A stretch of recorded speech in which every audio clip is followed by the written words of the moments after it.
जय श्री कृष्णा। राधे राधे। आप सभी को गुप्त नवरात्रि की हार्दिक शुभकामनाएं। आप सभी पर माता रानी की कृपा सदा सर्वदा बनी रहे। गुप्त नवरात्रि के पहले दिन सुनिए महाविद्या माँ काली की कथा। या देवी सर्वभूतेषु माँ कालरात्रि रूपेण संस्थिता। नमस्तस्य नमस्तस्य नमस्तस्य नमो नमः।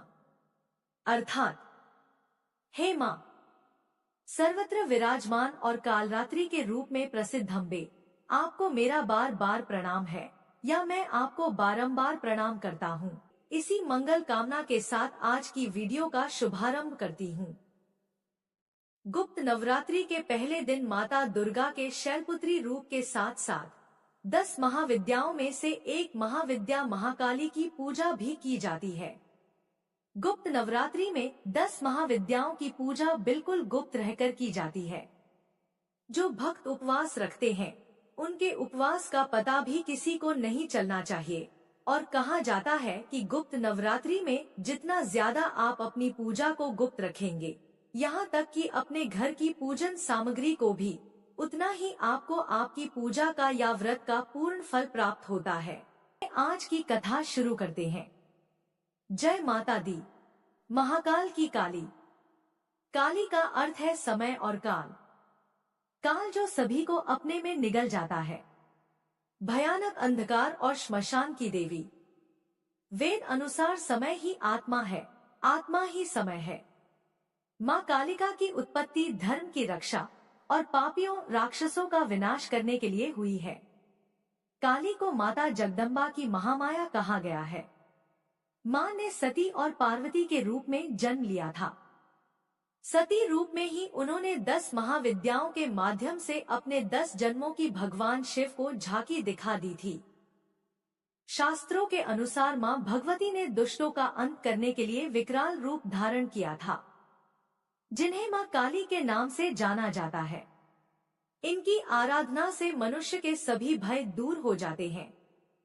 पौराणिक कथा के अनुसार एक बार दारुक नाम के असुर ने ब्रह्मा जी को प्रसन्न किया। उनके द्वारा दिए गए वरदान से वह देवों और ब्राह्मणों को प्रलय की अग्नि के समान दुख देने लगा। उसने सभी धार्मिक अनुष्ठान बंद करा दिए और स्वर्गलोक में अपना राज्य स्थापित कर लिया। सभी देवता ब्रह्मा जी और विष्णु जी के धाम पहुँचे। ब्रह्मा जी ने बताया कि यह दुष्ट केवल स्त्री द्वारा मारा जाएगा। तब ब्रह्मा विष्णु सहित सभी देव स्त्री रूप धर दुष्ट दारुक से लड़ने गए, परंतु वह दैत्य अत्यंत बलशाली था। उसने उन सभी को परास्त कर भगा दिया। ब्रह्मा विष्णु समेत सभी देव भगवान शिव के धाम कैलाश पर्वत पहुँचे तथा उन्हें दैत्य दारुक के विषय में बताया। भगवान शिव ने उनकी बात सुन मां पार्वती की ओर देखा और कहा, हे कल्याणी, जगत के हित के लिए और दुष्ट दारुक के वध के लिए मैं तुमसे प्रार्थना करता हूँ। यह सुनकर मां पार्वती मुस्कुराई और अपने एक अंश को भगवान शिव में प्रवेश कराया, जिसे मां भगवती के माया से इंद्र आदि देवता और ब्रह्मा नहीं देख पाए। उन्होंने देवी को शिव के पास बैठे देखा। मां भगवती का वह अंश भगवान शिव के शरीर में प्रवेश कर उनके कंठ में स्थित विष से अपना आकार धारण करने लगा। विष के प्रभाव से वह काले वर्ण में परिवर्तित हुआ। भगवान शिव ने उस अंश को अपने भीतर महसूस कर अपना तीसरा नेत्र खोला। उनके नेत्र द्वारा भयंकर विकराल रूपी काले वर्ण वाली मां काली उत्पन्न हुई। मां काली के लालट में तीसरा नेत्र और चंद्र रेखा थी। कंठ में कराल विष का चिन्ह था और हाथ में त्रिशूल व नाना प्रकार के आभूषण व वस्त्रों से वह सुशोभित थी। मां काली के भयंकर व विशाल रूप को देख देवता व सिद्ध लोग भागने लगे। मां काली के केवल हुंकार मात्र से दारुक समेत सभी असुर सेना जलकर भस्म हो गए। मां के क्रोध की ज्वाला से संपूर्ण लोक जलने लगा। उनके क्रोध से संसार को जलते देख भगवान शिव ने एक बालक का रूप धारण किया। भगवान शिव श्मशान में पहुंचे और वहां लेटकर रोने लगे। जब मां काली ने शिवरूपी उस बालक को देखा तो वह उनके उस रूप से मोहित हो गई। वात्सल्य भाव से उन्होंने शिवजी को अपने हृदय से लगा लिया तथा अपने स्तनों से उन्हें दूध पिलाने लगी। भगवान शिव ने दूध के साथ ही उनके क्रोध का भी पान कर लिया। उनके उस क्रोध से 8 मूर्ति हुई जो क्षेत्रपाल कहलाई। शिवजी द्वारा मां काली का क्रोध पी जाने के कारण वह मूर्छित हो गई।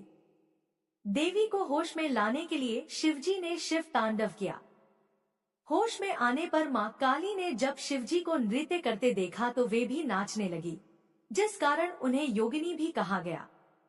माता दुर्गा की 10 महाविद्याओं में माता काली को प्रथम महाविद्या के रूप में पूजा जाता है। माता काली का रूप भले ही भयानक हो, भक्तों को डराने वाला हो, लेकिन माता काली अपने भक्तों की सदा रक्षा करती है। जो भक्त निस्वार्थ भाव से इनकी पूजा करता है, श्रद्धा और विश्वास के साथ गुप्त नवरात्रि के दिनों में उपवास भी रखता है, माता काली की कृपा सदा ऐसे भक्तों और उनके परिवार को प्राप्त होती है। माता काली का स्वभाव बहुत ही जल्दी रुष्ट और बहुत ही जल्दी प्रसन्न होता है।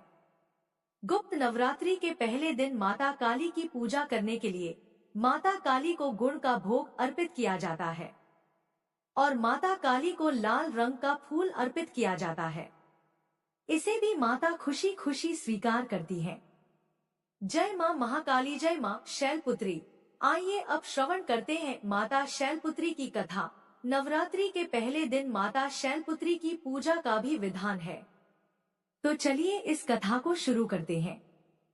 स्वयंभुव मनु की 3 पुत्रियां थी, अकुति, देवहूति और प्रसूति। इनमें से प्रसूति का विवाह दक्ष नाम के प्रजापति से हुआ।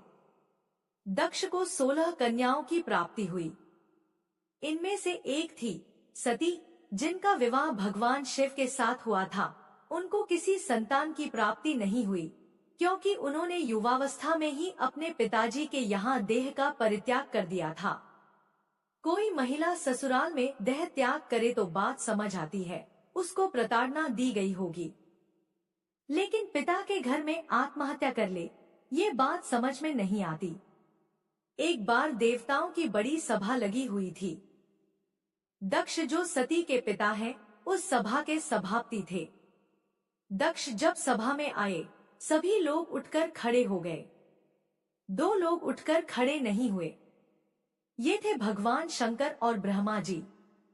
दक्ष ने सोचा चलो ब्रह्मा जी तो पिता हैं, वे खड़े नहीं हुए तो क्या हुआ, पर शंकर जी तो दामाद हैं और दामाद पुत्र के समान होता है। दक्ष ने सोचा मेरे आने पर ये खड़ा नहीं हुआ, ये कितना उद्दंड है। मैंने तो अपनी मृगनयनी बेटी का विवाह इस मरकटलोचन के साथ कर दिया, इसको तो कोई सभ्यता शिष्टाचार ही नहीं। इस तरह से दक्ष ने भगवान शिव को बहुत अपशब्द बोले और खूब गाली गलौज किया। अब प्रश्न उठता है, दक्ष की सभा में शिवजी उसके सम्मान के लिए क्यों नहीं उठे? तो इसका उत्तर है, शिवजी का उद्देश्य दक्ष का अपमान करना नहीं था। वे तो भगवान के ध्यान में ऐसे निमग्न बैठे थे कि उनको पता ही नहीं लगा दक्ष कब आया। जब दक्ष गाली देने लगा तब उनका ध्यान टूटा। तब उन्होंने देखा दक्ष अत्यंत क्रोधित होकर उन्हें गाली दे रहा है। यही है आत्मानिष्ठ महापुरुष की पहचान। अगर अनजाने में कोई मर्यादा का उल्लंघन हो जाए तो उसके परिणाम स्वरूप समाज तो कुछ न कुछ बोलेगा ही। उनके बोलने पर भी महापुरुष की कोई प्रतिक्रिया नहीं होती। इसी तरह यहाँ भी दक्ष गाली दे रहा है, शिवजी अपने ध्यान में बैठे हैं, उनके ऊपर कोई प्रभाव नहीं उन्होंने कोई जवाब दिया। जब दक्ष ने देखा कि उसकी गाली देने के बाद भी शिवजी पर कोई प्रभाव नहीं पड़ रहा है, तब उसने हाथ में जल लेकर शाप दे दिया, आज के बाद किसी यज्ञ में तुम्हारा हिस्सा नहीं होगा। भगवान शिव तब भी कुछ नहीं बोले। दक्ष ऐसा शाप देकर सभा से चला गया। उसके बाद नंदीश्वर को क्रोध आ गया। उन्होंने दक्ष को शाप दे दिया, मेरे आराध्य को अकारण शाप दिया। तू इतनी देर से मैं कर रहा है, मैं शिव का ससुर हूँ, मैं सभापति हूँ। अगले जन्म में इसको बकरे का जन्म मिलेगा, फिर जीवन भर मैं करेगा। ये बात हम सबके लिए है, यदि हम ज्यादा मैं करते हैं तो अगला जन्म किसका मिलेगा? बकरी या बकरा बनना पड़ेगा। नंदीश्वर ने दूसरा शाप ब्राह्मणों को दे दिया, तुम लोग दक्ष जैसे दुष्ट के यहाँ यज्ञ करने आए हो, तुम्हारी विद्या केवल जीविका के लिए रह जाएगी, तुमको ज्ञान कभी नहीं होगा। अब ब्राह्मणों के गुरु भृगु ऋषि बड़े क्रोधित हुए। वो बोले, हमने क्या किया, हमें तो अकारण ही शाप दे दिया। उन्होंने भगवान शंकर के गणों को शाप दे दिया, जितने भगवान शंकर के भक्त हैं सब पाखंडी हो जाएंगे, न स्नान करेंगे, न ठीक से पूजा करेंगे, भांग खाएंगे और हड्डियों की माला पहनेंगे। ये सब चीजें तामसी हैं। आज जो हमें शिव भक्त गांजा पीते, शमशान की राख लपेटे, हड्डियों की माला पहने दिखते हैं, वे शाप के कारण। भगवान शंकर तो एकदम सात्विक हैं। क्या वे अपने भक्तों को इन तामसिक प्रवृत्तियों के लिए अनुमति देंगे? उन्होंने अनुमति नहीं दी। ये तो भृगु जी का शाप लगा हुआ है। भगवान शंकर ने देखा शापाशापी बढ़ रही है, अब यहाँ से चलना ठीक है। उन्होंने गणों को संभाला और कैलाश चले गए। एक दिन दक्ष ने कनखल क्षेत्र में यज्ञ का आरंभ किया। उसने ऐसा दुराग्रह किया कि यज्ञ में मैं विष्णु की तो पूजा करूंगा पर शिव जी की नहीं। देवों ने उससे कहा कि तेरा यज्ञ सफल नहीं होगा, फिर भी उसने दुराग्रह से यज्ञ किया। इस तरह दक्ष ने भगवान विष्णु, ब्रह्मा जी और देवराज इंद्र को निमंत्रण दिया पर शिव जी को निमंत्रण नहीं दिया। हरिद्वार में कनखल नामक स्थान पर यज्ञ का आयोजन है। सारे देवता कैलाश पर्वत से होकर आ रहे हैं, तो सती और भगवान शंकर को प्रणाम करके जा रहे हैं। सती ने पूछा, कहाँ जा रहे हो? उन्होंने कहा, तुम्हारे पिता के घर यज्ञ है और तुम हमसे पूछ रही हो कहाँ जा रहे हो? देवता चले गए। इधर सती ने भगवान शंकर से प्रार्थना की। बोलने में तो चतुर हैं, कहती है, प्रभु आपके ससुर के यहाँ इतने बड़े यज्ञ का आयोजन हो रहा है, ये भी कह सकती थी कि मेरे पिता के यहाँ यज्ञ हो रहा है। अर्थ दोनों के एक ही हैं। लेकिन सती कहती है, आपके ससुर के यहाँ, जिससे आपका संबंध ज्यादा जुड़ जाए तो शायद चल पड़े। बोलने की चतुराई है। भगवान शिव मौन है, वे जानते हैं क्या घटना हुई है। बताने से सती को सिर्फ दुहक ही होगा। सती कहती है, निमंत्रण नहीं मिला, इसलिए शायद आप जाना नहीं चाहते हैं। शास्त्रों में विधान है, गुरु के यहाँ, पिता के यहाँ और मित्र के यहाँ बिना निमंत्रण के भी जा सकते हैं। जब सती भगवान शिव को शास्त्र का विधान बताने लग गई तो भगवान शंकर को हंसी आ गई। भगवान शंकर सोचने लग गए, सारे संसार को उपदेश मैं करता हूँ, आज ये सती मुझे शास्त्र का विधान बता रही है। शिवजी ने सती को समझाया, देवी तुम ठीक कहती हो, गुरु के यहाँ, पिता के यहाँ और मित्र के यहाँ बिना निमंत्रण के जा सकते हैं, पर यदि जानबूझकर निमंत्रण नहीं दिया गया हो तो बिल्कुल नहीं जाना चाहिए, क्योंकि उसके अंदर कोई न कोई द्वेष है, वहां जाने से भलाई नहीं होगी। अतः मेरी सलाह है, तुमको अपने पिता के यहाँ इस समय नहीं जाना चाहिए। इतना कहकर भगवान शंकर मौन हो गए, क्योंकि पता है दक्ष पुत्री है, अपनी बुद्धि बहुत चलाती है, पता नहीं मानेगी या नहीं। सती के अंदर द्वंद्व चल रहा था। पति की याद आए तो अंदर, पिता की याद आए तो बाहर। समझ नहीं आ रहा था क्या करूं, ऐसे अंदर बाहर कर रही थी। फिर उनको गुस्सा आ गया। भगवान शंकर की और लाल लाल नेत्रों से देखते हुए बिना बताए चल पड़ी। भगवान शंकर ने गणों को आदेश दिया, तुम्हारी मालकिन जा रही है, तुम भी साथ में जाओ। नंदी को ले जाओ और सामान भी ले जाओ, क्योंकि ये अब लौटने वाली नहीं है। देखिए, भगवान शंकर अपनी पत्नी को नहीं समझा पाए। आपकी पत्नी आपकी बात न माने तो दुखी मत होना, सोच लेना, ये तो सृष्टि की परंपरा है। ब्रह्मा जी अपने बेटों को नहीं समझा पाए, शंकर जी अपनी पत्नी को नहीं समझा पाए, तो आप क्यों दुखी होते हो? ये दुनिया ऐसे ही चलती है। सती चली गई। भगवान शंकर को कोई चिंता नहीं, वे ध्यान में बैठ गए। अपने पिता दक्ष के यहाँ जाकर सती ने देखा भगवान शंकर का कोई हिस्सा नहीं था। क्रोधित होकर उन्होंने अपने पिता से कहा, मूर्ख, क्या महादेव जैसे देवता दुनिया में हैं? सती ने कहा, दक्ष, तुमको छोड़कर इस विश्व में कौन ऐसा व्यक्ति होगा जो शिव का विरोधी होगा? कोई विष्णु का विरोधी हो सकता है, ब्रह्मा का विरोधी हो सकता है, पर शिव का विरोधी तो रावण भी नहीं था, कुंभकर्ण भी नहीं था, जरासंध भी नहीं था, हिरण्यकशिपु भी नहीं था। ये सब शिव भक्त थे।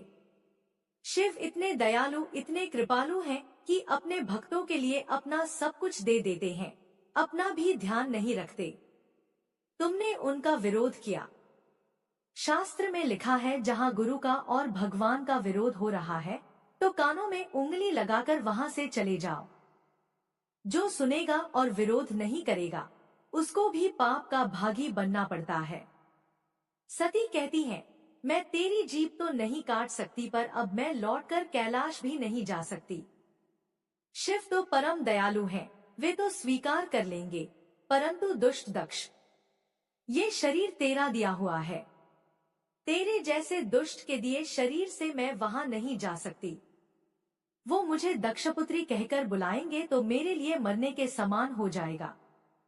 इसके बाद सती ने भगवान शिव का ध्यान किया और यज्ञ की उत्तरी दिशा में बैठकर योग के माध्यम से अग्नि को प्रकट किया और अपने शरीर को भस्म कर दिया। अब तो हाहाकार मच गया। शिवजी के रुद्र यज्ञ का विध्वंस करने लगे। भृगु जी ने देवताओं को प्रकट किया और रुद्रगणों को मार मार कर भगा दिया। ये समाचार जब नारद जी को मिला, नारद जी ने भगवान शिव को बताया, प्रभु, सती की ये दशा हुई है। अब भगवान शिव को क्रोध आया। शिव जी को अपने अपमान पर क्रोध नहीं आया, पर आज सती का अपमान हुआ तो भयंकर क्रोध आया। उन्होंने अपनी एक जटा उखाड़ी और जमीन पर पटक दी। उससे एक विलक्षण पुरुष प्रकट हुआ जिसके 3 नेत्र थे, भयंकर विशाल शरीर वाला था, हाथ में त्रिशूल लिए वीरभद्र भगवान थे। वीरभद्र ने शिव जी को प्रणाम किया और बोला, क्या आदेश है? शिव जी ने कहा, एक ही आदेश है, दक्ष को मार डालो, यज्ञ को विध्वंस कर दो। वीरभद्र जी उत्तराखंड होते हुए हरिद्वार की तरफ पहुंचे। अपराह्न का समय था। दोपहर के 3 बज रहे थे। यजमान लोग विश्रामशाला में थे। पंडित और देवता लोग यज्ञशाला में थे। वहां जाकर वीरभद्र ने यज्ञ को विध्वंस कर दिया। यज्ञशाला के डंडे उखाड़ दिए, बांसों से यजमानों की, देवताओं की, पंडितों की पिटाई की। यज्ञ में भगदड़ मच गई। वीरभद्र ने 4 लोगों को पकड़ लिया। एक तो यजमान दक्ष को, एक आचार्य भृगु जी को जो यज्ञ करा रहे थे, और 2 देवता जो शिव के विरोधी थे, पूषा और भग। सबसे पहले दक्षिणा आचार्य को मिली। शास्त्रों में कहा है, आचार्य को डबल दक्षिणा दी जाती है। उनके दाढ़ी और मूंछ एक साथ उखाड़ दिए, क्योंकि वो अपनी बड़ी बड़ी दाढ़ी फटकार करके शिव जी को सजा देने के लिए इशारा कर रहे थे। अब पूषा के दांत निकाल दिए, क्योंकि जब दक्ष शिव जी को गाली दे रहा था, पूषा अपने बड़े बड़े दांत निकालकर हंस रहा था। इसका अर्थ है, यदि हम अपने शरीर की किसी भी इंद्रिय का उपयोग दूसरों के अहित के लिए करेंगे तो वो अंग बेकार हो जाएगा। पूषा ने दांतों का दुरुपयोग किया। भग देवता की आंखें निकाल ली, क्योंकि वो दक्ष को आंखों से इशारा कर रहा था और गाली दो और गाली दो। अब वीरभद्र ने दक्ष के गले पर तलवार मारी, पर वो मरा नहीं। वीरभद्र ने भगवान शिव का ध्यान किया और दक्ष की गर्दन मरोड़कर तोड़ डाली। फिर उसके सिर को हवन कुंड में भस्म कर दिया। इस तरह से दक्ष का यज्ञ विध्वंस हो गया। विध्वंस इसलिए हुआ क्योंकि ये यज्ञ धर्म की दृष्टि से नहीं था, ये तो शिव जी के अपमान के लिए था। यहाँ सीखने की बात है, यदि किसी कार्य का आरंभ गलत भाव रखकर किया जाए तो वह कार्य सफल नहीं होता है। ऐसे बहुत से काम होते हैं, बाहर से दिखाई देगा जैसे ये धर्म का काम हो रहा है, पर उनका उद्देश्य गलत होने से वो अधर्म का काम होता है। यज्ञ विध्वंस होने के बाद ब्रह्मा जी सभी देवताओं को लेकर शिव जी के पास पहुँचे और उनसे प्रार्थना करने लगे। भगवान शंकर के पिता है ब्रह्मा जी। शिव जी बोले, पिताजी आप प्रार्थना मत करिए, आप आज्ञा करिए, क्या करना है। ब्रह्मा जी ने कहा, देखो यजमान को जीवित कर दो। दक्ष यज्ञ पूरा किए बिना मर गया है। भृगु जी की दाढ़ी मूंछ अभी तक नहीं आई है, उनको दाढ़ी मूंछे आ जाए ऐसी व्यवस्था कर दो। पूषा को दांत मिल जाए, भग देवता को आंखें मिल जाए, बस हम इतना ही मांगते हैं। भगवान शिव हमेशा अपनी मस्ती में रहते हैं। बोले, अभी कर देता हूँ, इसमें कौन सी बड़ी बात है। अपने एक गण को बोला, किसी बकरे का सिर काट कर ले आओ। बकरे का सिर ही क्यों मंगाया, हाथी का, शेर का, किसी का भी मंगा लेते। भगवान शिव ने सुना था कि नंदीश्वर ने दक्ष को शाप दिया है कि अगले जन्म में ये बकरा बनेगा। भगवान शिव ने सोचा, अगले जन्म में क्यों, इसी जन्म में बना देता हूँ। बकरे का सिर मंगाया और दक्ष के शरीर में जोड़कर उसे जीवित कर दिया। दक्ष जीवित हो गया। उसने भगवान की स्तुति की और क्षमा याचना की। सती माता ने फिर से पार्वती के रूप में जन्म लिया। फिर कठिन साधना की और भगवान शिव के साथ उनका विवाह हुआ। अब उनकी बुद्धि अडोल थी। सती जी अब पार्वती रूप में अपनी ज्यादा बुद्धि नहीं लगाती हैं। वे जानती हैं जो पहले हुआ वो ज्यादा बुद्धि लगाने के कारण हुआ। वीडियो पसंद आई तो हमारे चैनल को सब्सक्राइब करें। धन्यवाद।